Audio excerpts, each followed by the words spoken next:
Welcome back. This week we're returning to Deep Forest Raceway for the human comedy endurance race, as it's been a while since we last attempted it and I wanted to see if anything had changed. Now usually when I do these races I like to pick a bit of an underdog, give it a tune and see if it's possible to walk away with the win.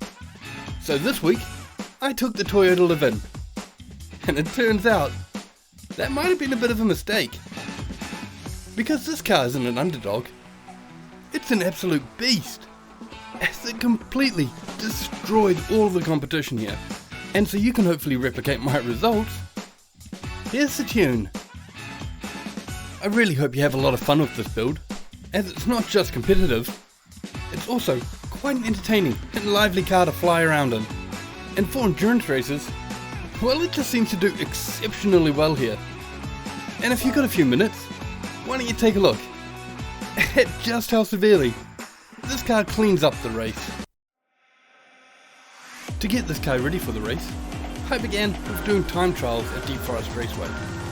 So I've learned that at the beginning of this race, I'm not worried about the cars behind me, it's the cars in front who are going to be worried, as this thing is packing a surprising punch.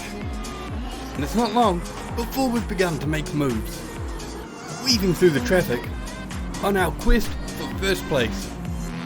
And I know we're going to get there.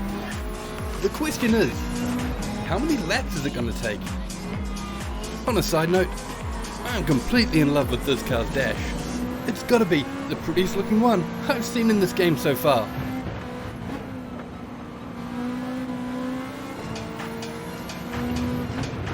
And now back to the race, because we've made a bit of ground so far, and now we're up to the tunnel, where with a bit of weaving, we managed to take a further 2 positions, spotting the Silvia in the distance, and beginning to close the gap. Now right before the end of the first lap, we catch that Silvia, putting them behind us, and now we've just got the podium spots to go. And half a lap later, we've found the first of them, the McLaren, and well, yep, he was easy to overtake. And at the beginning of the 4th lap, we've caught up to the Alpine in second, accidentally giving a little nudge as we move past into second place. And now we're after that electric Porsche, which also doesn't take long until we've closed the gap on him. And while we don't manage to overtake, eventually he pulls into the pits, giving us the lead. And I'm sorry to say for him, but we are nowhere near close to needing the pits. So at this point, what do I do?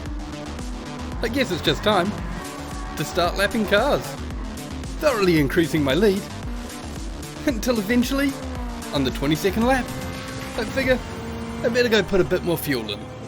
So I'm going to want enough fuel to make 38 laps, because that's how many we're doing today. Also, I'm going to change the tyres, as I'm not entirely sure whether or not they're going to last.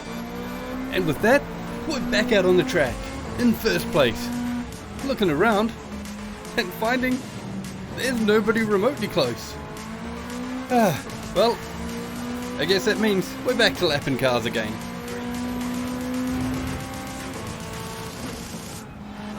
And as we fly past these opponents, one after another, we end up increasing our lead to well over a minute.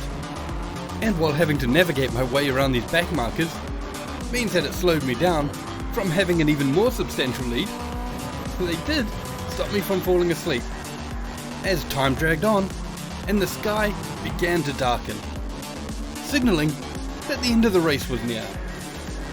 And I get it, that means this video is gonna be kinda short, but what was I meant to do in a race that was basically decided in the 4th lap?